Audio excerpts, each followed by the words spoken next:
ও মাই god, শ্রীলঙ্কার বিপক্ষে টেস্টে প্রথম ইনিংসে 4 ছক্কার ঝড় তুললেন নাজমুল হোসেন শান্ত। 1 ওভারে 3 ছক্কার রেকর্ড করলেন তিনি। নাজমুল হোসেন শান্তর এমন বিধ্বংসী ব্যাটিং থেকে রীতিমতো হতবাক পুরো বিশ্ব। নাজমুল হোসেন শান্ত এক ইনিংসেই করলেন বিশ্ব রেকর্ড। দর্শক, বিস্তারিত থাকছে ভিডিওর প্রতিবেদনে। গলে শ্রীলঙ্কার বিপক্ষে টেস্ট খেলতে নেমেছে বাংলাদেশ। প্রথম টেস্টে প্রথম ইনিংসে নাজমুল হোসেন শান্ত দেখিয়েছেন তার ব্যাট হাতে ঝলক। প্রথম ইনিংসে 148 রানের বিধ্বংসী ব্যাটিং করেন নাজমুল হোসেন শান্ত। নাজমুল হোসেন শান্তর বিধ্বংসী ব্যাটিংয়ে এদিন 495 রানের লিড পায় বাংলাদেশ।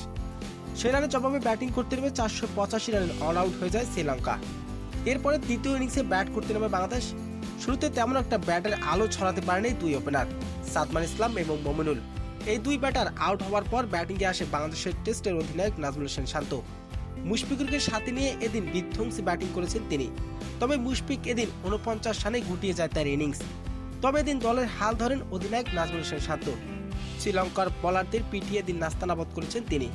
তবে শান্ত জানান দেন তিনি এখনো ফুরিয়ে যান নাই। মাঠে নেমে শুরু করে দেন 4 ছক্কার তাণ্ডব। শান্ত 4 ছক্কার তাণ্ডব দেখে রীতিমতো হতবাক পুরো বিশ্ব।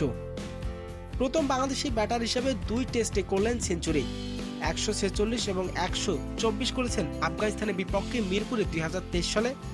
148 এবং 125 শ্রীলঙ্কার বিপক্ষে গোল্ড টেস্টে করলেন 2025 সালে।